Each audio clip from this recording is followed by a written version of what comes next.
Welcome back to the Acceptance Project podcast. I'm your host, Bryan, and I got some great news for you today. We've almost made it through the first month of this new year. Gosh, can you believe that?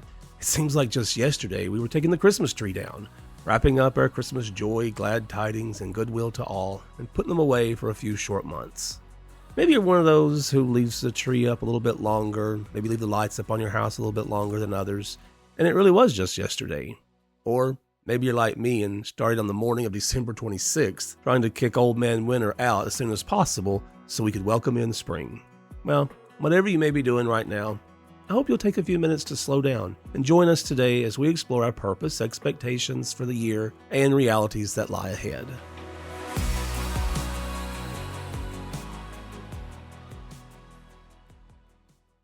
So the fact that you are here right now tells me there's a good chance you're doing something incredibly brave without even realizing it.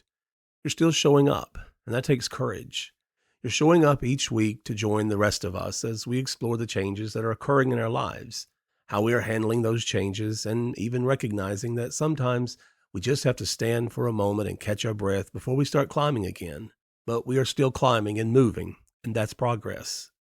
Maybe others are moving faster than us, or maybe we've had to take a little bit longer break than others. Or maybe we just need to ask for help. Progress doesn't require that we run. Sometimes progress just looks like standing still in the quiet for a few minutes. Regardless, celebrate your progress, and don't forget to celebrate the progress of those around you. Remember what we talked about a few weeks ago? We're all in this village together. Now let's be honest, right out of the gate. January has a tendency to overpromise. It shows up like that overly enthusiastic friend with a plan to reinvent their entire life, full of confidence and good intentions, and then that enthusiasm quietly slips out the door once things gets complicated. January shows up loud. New year, new you, fresh starts, big goals, new bikes, and new inspirations. Somewhere around January 3rd, we're convinced we are unstoppable. I know I can eat one salad, walk 2 miles, and drink lots of water in one day, and then look in the mirror for any change I might see. And as for me, if I don't see a remarkable difference, which I don't, I'm ordering pizza and eating the leftover Christmas candy I hadn't tossed yet. The good news is, if this sounds more familiar than you want to acknowledge, it still doesn't mean you failed. Now, this episode is called The Courage to Begin Again, even in January, because there's a version of January most of us live that never makes it onto social media. It's quieter, messier, more honest. It includes good days and bad days, strong starts and soft landings. It includes showing up late, trying again, and learning things about yourself you didn't plan on learning. When the year started, many of us made promises to ourselves. Some were big, some were quiet. Eat better, speak kinder, rest more, say no, say yes. Finally do the thing, or maybe finally stop doing the thing. And then life did what it does. It showed up uninvited and unscheduled. Maybe you started strong. Maybe you didn't. Maybe you were never aiming for perfect, but you still feel disappointed. Or maybe you're realizing that the version of you who made those resolutions had no idea how tired you actually were. That's not failure. That's information. There's this strange pressure we put on January to fix everything, as if turning a calendar page magically upgrades our emotional operating system. But growth doesn't work like that.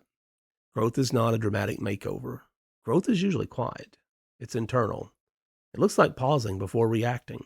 It looks like going to bed instead of pushing through. And sometimes it looks like forgiving yourself for needing rest. And sometimes it looks like admitting, I don't actually want what I thought I wanted. I turned 51 a few days ago. And birthdays have a funny way of sneaking up on you with questions that you didn't RSVP for. Not the big life-changing ones necessarily, but the honest ones. What am I carrying that I no longer need? What would kindness toward myself actually look like if I stopped treating it like a reward I have to earn? Another trip around the sun will do that for you. It hands you a mirror you didn't ask for and says, go on now, take a look. And the bizarre thing is, every year, that mirror shows a slightly different version of you. Sometimes the changes are loud and obvious. Maybe it's a new job, a new heartbreak, new laugh lines that weren't there last summer.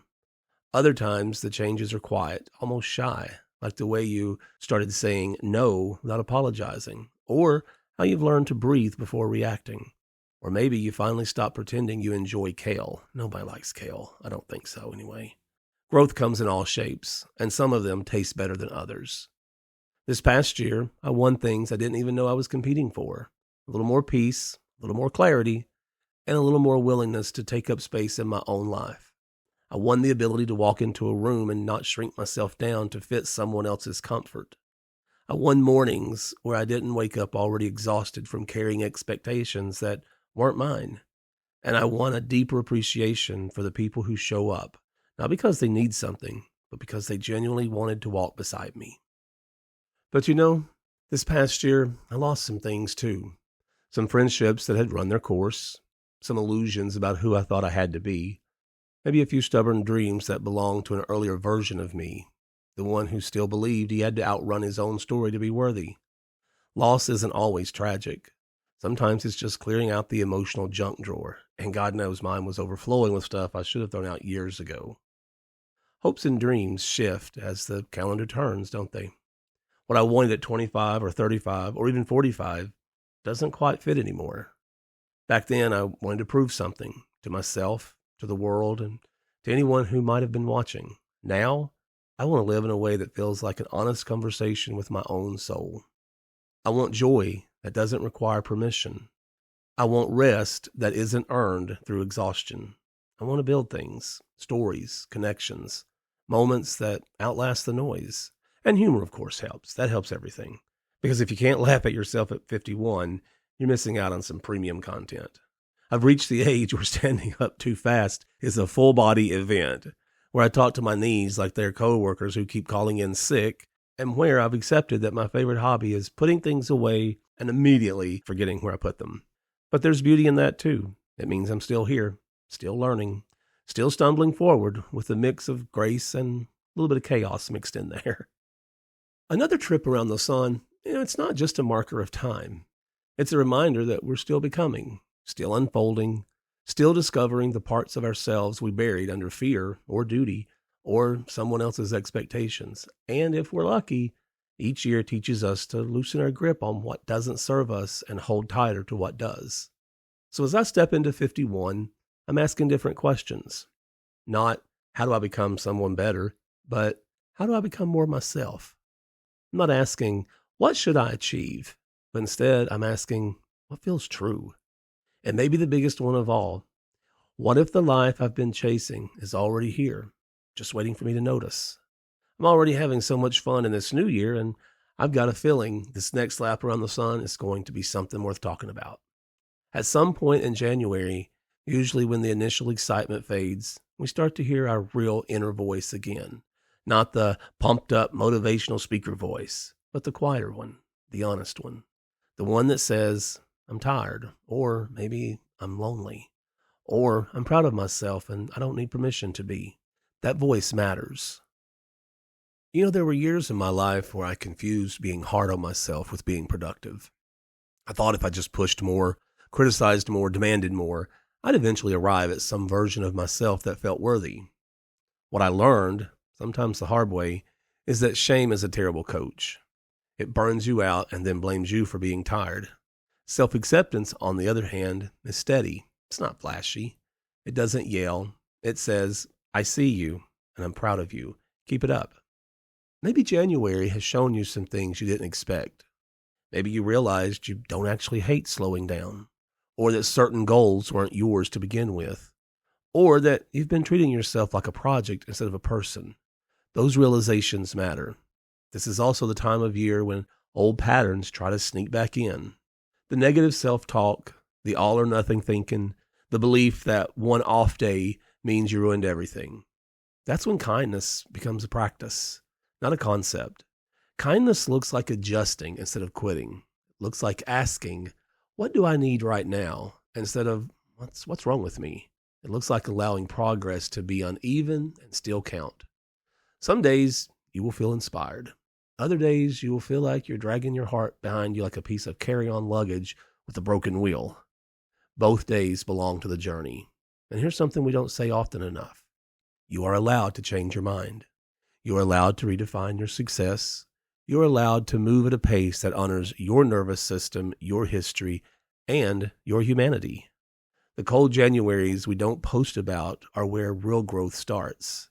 Not in the grand declarations, but in the small, honest adjustments.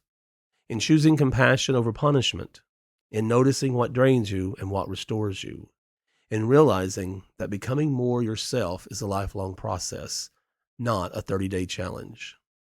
If you're listening to this and feeling behind, let me offer you this. You are not late. You are not broken. You're learning, and learning takes time. Maybe you aren't doing as well as you had hoped on that new diet or walking on that new treadmill. I'm not.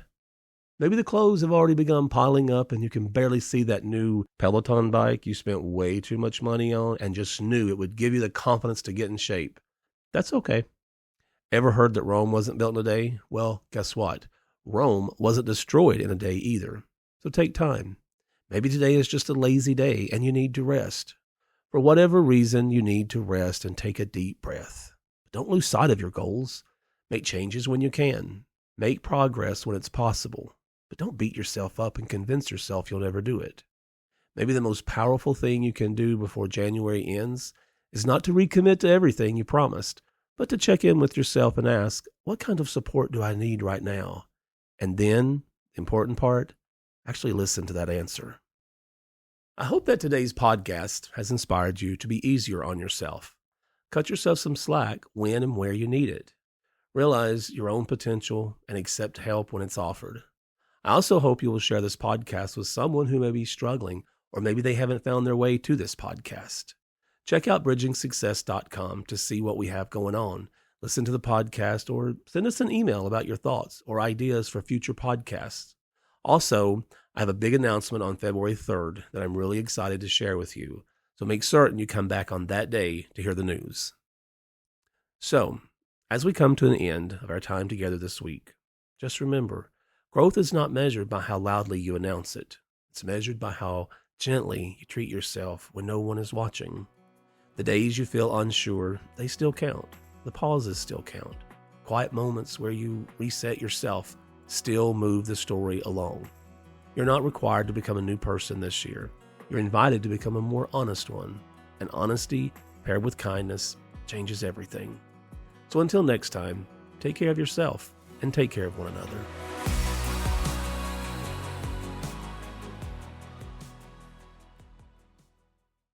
The Acceptance Project podcast is a production of Bridging Success, LLC.